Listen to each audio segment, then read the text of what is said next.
The room smelled faintly of stale coffee and expensive perfume, the kind my daughter-in-law wore when she needed to feel important. The meeting was supposed to be simple. Discuss the future of my apartment, the one I had lived in for almost 30 years, the one filled with memories deeper than the cracks in the old plaster walls. But nothing about this family had been simple for a long time. And when my own son slammed his hand on the table, his voice slicing through the air with a sharpness I'd never heard from him before, the ground shifted beneath me. "Shut up when the adults are talking," he shouted. For a second I couldn't even react. The words hit me like cold water thrown over my heart. Shocking, humiliating, impossible. I stared at him, wondering who this man was, this stranger wearing my son's face, speaking to me as though I were an inconvenience. The lawyer froze mid-sentence, eyes widening behind thin metal glasses. My daughter-in-law smirked just barely, quick enough that she could deny it, but long enough for me to feel the sting. She had been pushing for the sale more aggressively than anyone, circling my apartment like a vulture waiting for an old tree to fall. I took a slow breath, steadying myself. "I beg your pardon?" My voice came out softer than I wanted but controlled. Dignified. "Mom," my son groaned, rubbing his temples. "You're getting emotional again. We're trying to make logical decisions here. Please don't derail this meeting." Derail. I had lived in that apartment since before he could walk. Its narrow hallways had echoed with his childhood tantrums. Its kitchen had been where I taught him to read. Its balcony the place where he once told me he wanted to become an astronaut. And now he was shushing me like a misbehaving toddler. The lawyer cleared his throat. "Perhaps we can." "No," my son snapped. "We're finishing this today. The offer is good. Mom needs to accept it." I felt something inside me go perfectly, painfully still. "You're talking as though I'm not sitting right here." He exhaled, impatient. "Because every time we try to talk about it, you get sentimental. We can't afford that. The market is good now, and selling will solve a lot of issues." Issues. That was his new favorite word. As if my life, my home were nothing but a spreadsheet problem he needed to fix. My daughter-in-law leaned forward, hands folded delicately. "Mom, we're only trying to help. The building is old, you're alone most of the time, and maintaining it is too much for you. We can finally put you somewhere more comfortable. A place where you won't have to worry about repairs or climbing stairs. A place.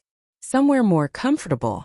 I could hear the unspoken word pressing beneath her tongue. Facility. Care home. Somewhere they could tuck me away like a forgotten coat in the back of a closet. I looked at my son again. "Is that what you want for me?" He didn't meet my eyes. That told me everything. The lawyer shuffled papers nervously. "Mrs. Khan, we simply need your signature to proceed. But you are under no obligation. You can take more time to decide." My son turned sharply toward him. "We've taken enough time." "She's stalling." A spark of heat finally lit in my chest. "I am not stalling. I am thinking. Something you seem unwilling to allow." My son stood up, pacing like a frustrated child. "Mom, the apartment is too big. It's old. The plumbing needs work, the walls need repair, and honestly," he paused, jaw tightening. "Honestly, the money would help us too." There it was. The truth stripped bare, clumsy and ugly. Not concern. Not worry. Just need. Desperation dressed as responsibility. I leaned back slowly, studying him in a way only a mother can. He looked tired. The kind of tired that comes from chasing a life one cannot afford. But still this? Selling my home to fix the holes he created? Pushing me into a corner so he could step out of one? "I see," I whispered. My daughter-in-law jumped in quickly, her voice smooth as silk. "Don't take it the wrong way. It's not just about us. It's about your safety." "My safety," I repeated. "Or your convenience." She didn't answer. The lawyer looked from one face to another, trapped in the middle of a storm he had no business standing in. My fingers brushed the edge of the contract. 30 years of love, laughter, grief, growth. All reduced to neat printed lines and an empty line waiting for ink. My heart thudded heavily once, twice, like it knew the weight of the moment more than anyone else in that room. I closed the folder gently and lifted my gaze. "No," I said softly. The air thickened instantly. My son whipped around. "No? Mom, don't start this again. We agreed." "You decided," I corrected calmly. I simply listened. His nostrils flared. You're being impossible. No, I said. I'm being a person. He opened his mouth to argue again, anger rising like a storm behind his eyes. And that was when I stood up, slowly, quietly, deliberately. The room fell silent. Even my daughter-in-law's smug confidence seemed to falter as I stepped away from the table, my shadow stretching long across the polished floor. I didn't shout. I didn't scold. I simply walked to the window, staring down at the street I had watched change over 3 decades. The street where I once carried groceries, pushed strollers, waved to neighbors, where life had unfolded in real time, not on paper. Behind me, the tension thickened until it felt like another wall in the room. I placed one hand on the glass. Then I turned slowly, and what I said next changed everything, more than even I expected. I turned back to them, my hand still resting lightly against the glass as though absorbing strength from the cold surface. Let me tell you something, I said quietly, and even my daughter-in-law stopped fidgeting. This apartment may look like old walls and aging tiles to you, but to me, it is the last piece of my life that still belongs entirely to me. My son opened his mouth, perhaps to interrupt, but something in my expression stopped him. I continued before he could find the courage to speak.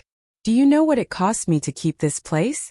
What I sacrificed so you could grow up here without ever knowing the meaning of struggle. Your father and I worked ourselves to the bone so you could sleep under a safe roof. You lived here without fear, without hunger, without cold. His shoulders tightened, but I didn't soften. You think selling it is a logical decision? No. It is convenient. And convenience should never outweigh dignity. My daughter-in-law suddenly shifted forward. We're not taking away your dignity. We're trying to give you a better life. A better life? I asked, locking eyes with her. Or an easier one for both of you? She looked away. The lawyer cleared his throat softly, but even he knew this was no longer a legal discussion. This was a reckoning. I stepped back toward the table, but instead of sitting, I placed my fingertips gently on the edge of the contract. You see this paper? It may look harmless, but it is the difference between living and merely existing. If I sign it, I lose more than property. I lose history. I lose autonomy. I lose the last piece of myself. My son finally found his voice again. Mom, you're exaggerating. No, I said sharply. I am finally speaking the truth. He flinched. The same boy who once ran to me for comfort now recoiled from my words as if they were arrows.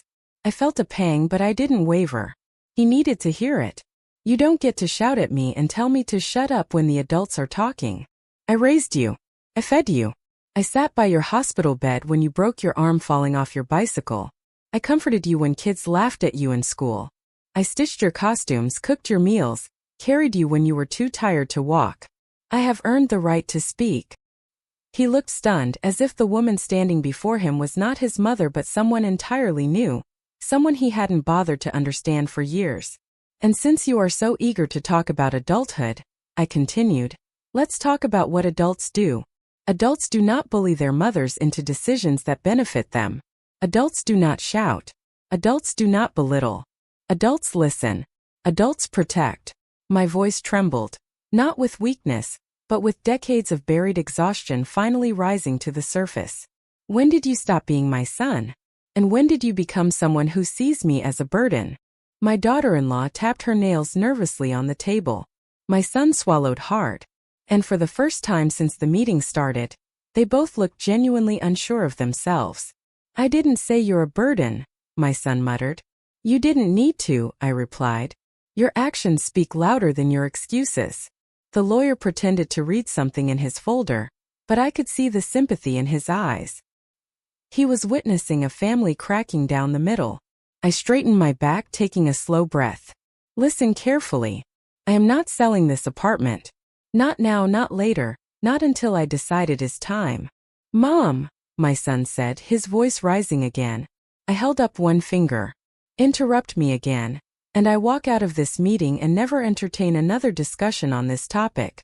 Silence. Even the walls seemed to hold their breath. Good, I said softly. Now we can talk like the adults you claim to be. He sank into his chair. My daughter-in-law glanced at him, uncertain whether to push or to remain quiet. I took my seat finally, but not as the meek mother they expected. I sat like a woman who understood her worth, her rights, her strength. Do you know why I refused the higher offer last month? I asked, folding my hands neatly on the table. My daughter-in-law blinked. There was a higher offer? My son whipped his head toward me. What? You didn't tell us. I didn't tell you, I said calmly, because I knew exactly how you would react. Exactly like this. Pressuring. Insisting. Demanding. But something that belongs to me cannot be decided in panic. He looked genuinely confused. Then why didn't you take it? Because the buyer wanted to tear down the building, I said. He planned to demolish it. Everything. Our memories, the neighbors we've known for years, the rooftop garden the children play in. He wanted to build luxury flats. My daughter-in-law's face twitched. Luxury sounded appealing to her. Too appealing. I refused because I still believe some things deserve to be protected. Because life is not only about money, an idea both of you seem to have forgotten. My son dragged his hands down his face. Mom, we're drowning in bills. I lost my job. The baby is on the way. We're trying to survive. The words hung in the air. Heavy. Revealing. Human. I let them settle before replying. Then why didn't you tell me the truth, Beta? Why choose manipulation over honesty? He didn't answer. He couldn't. His silence was more painful than his shouting. I placed a hand over my heart. I am your mother, not your enemy. If you had come to me as a son, I would have helped you. Willingly. He stared at me, stunned, guilt slipping over his features like a shadow. But before he could speak, something else shifted in the room. An energy, a feeling, a quiet turning of the tide. As I leaned forward and said the last words they expected to hear. I leaned forward, my fingers interlaced on the polished table, the contract lying between us like a silent witness to a family breaking and mending all at once. My voice softened, but it carried an unmistakable resolve. Steel wrapped in velvet. You both think I'm clinging to this apartment because I'm afraid of change, I said slowly. But you're wrong. I'm clinging to it because it's the last place where the best version of you still exists. The little boy who ran down these halls. The newlyweds who came for Sunday lunch. The family we used to be. My son blinked, the words sinking deeper than emotion alone.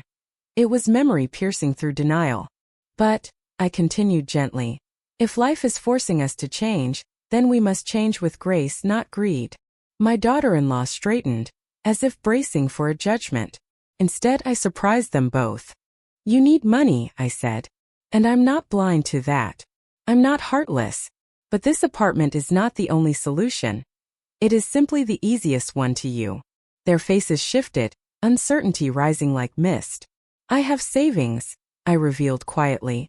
Not much, but enough to help you breathe for a while. Enough to keep you afloat until you can both stand again. Enough to help you prepare for your child. My son's mouth parted in disbelief. You would do that? After everything we said? I nodded. Because I'm your mother. And because love should not be traded like property. But this help, I added, lifting a finger, comes with one condition. They waited, almost holding their breath. You will treat me with respect. Not when it's convenient. Not when you want something. Always. My son lowered his gaze, shame reddening his ears. I'm sorry, he whispered. I don't know what got into me. Pressure, the fear. I took it out on you. You didn't deserve that. For the first time in the entire meeting, his apology felt real. Not forced. Not strategic. Just raw. My daughter-in-law swallowed. Her voice barely above a murmur. I'm sorry to. Pushed him. I shouldn't have. I thought selling the apartment was the easiest way, and I didn't think about what it meant to you. I watched her, searching for sincerity. And for a moment, I saw not the combative daughter-in-law who had walked in that morning, but a frightened young woman, with a child on the way, overwhelming responsibilities, and a fear of failure etched behind her carefully painted eyes. I nodded. Thank you. Apologies don't erase hurt, but they open the door for healing. The lawyer exhaled quietly, perhaps relieved he wouldn't have to mediate a family implosion. I rested my hands back on my lap. Now listen carefully. I am not selling this apartment. Not for profit, not for convenience, not for panic. But I am not shutting my eyes to your struggle either. So here is my solution. Their eyes followed every word. I will give you a loan. Not a gift. A loan. With no interest. No deadline, just responsibility. You will use it wisely, and when life stabilizes, you will return it. Not because I need it, but because you need to learn accountability. My son nodded, tears gathering in the corners of his eyes. And I added, I am moving forward with renovations. Yes, renovations. The apartment stays with me, but it will be upgraded. Strengthened. Prepared for the years ahead. My daughter-in-law hesitated.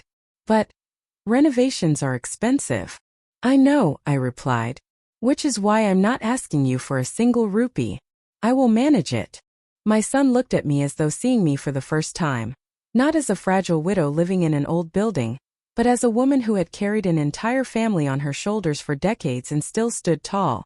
Mom, I don't deserve your help. You don't, I said plainly. But you will earn it. He bowed his head, tears slipping silently down his cheeks. I reached across the table and touched his hand gently. Beta, the world is already cruel. Don't let your home become another battlefield. My daughter-in-law wiped her eyes with a trembling smile. Thank you for giving us another chance. I nodded, but the softness in my gaze hid a deep truth. They would not get another chance after this. Respect once shattered is fragile. But I believed in second chances, not infinite ones. The lawyer finally pushed his chair back, clearing his throat. So, shall I tear up the papers? Yes, I said calmly. Tear them. He ripped them cleanly, the sound echoing through the room like a ceremonial ending. Cutting through greed, fear, misunderstanding, and all the silent wounds beneath them. My son stood suddenly, walked around the table and hugged me. Not a polite hug. Not a forced one. A desperate one. The kind that said he was terrified of losing me, even before he understood the risk. Mom, he whispered brokenly. I'm so sorry for yelling at you. I swear, I'll never speak to you like that again. I held him, feeling the weight of years dissolving between us. Good, I murmured. Because next time I won't stay silent. He laughed through tears and I felt his grip tighten. My daughter-in-law joined us hesitantly, placing her hand on my shoulder. We'll do better. I promise. I nodded. Promises are fragile things, but even fragile things can hold a family together if handled with care. When we finally left the lawyer's office, sunlight spilled through the windows, warm and golden. It felt like the beginning of something new. Something steadier, something repaired. On the steps outside, I paused, gazing at the street that had shaped my life. My son slipped his arm gently around mine, guiding me with a tenderness that had been lost for a long time. As we walked toward the car, I whispered to myself. A vow, a truth, a quiet declaration of strength. I may grow old. I may grow slow. But I will never grow silent. And for the first time in a long time, my family was finally listening.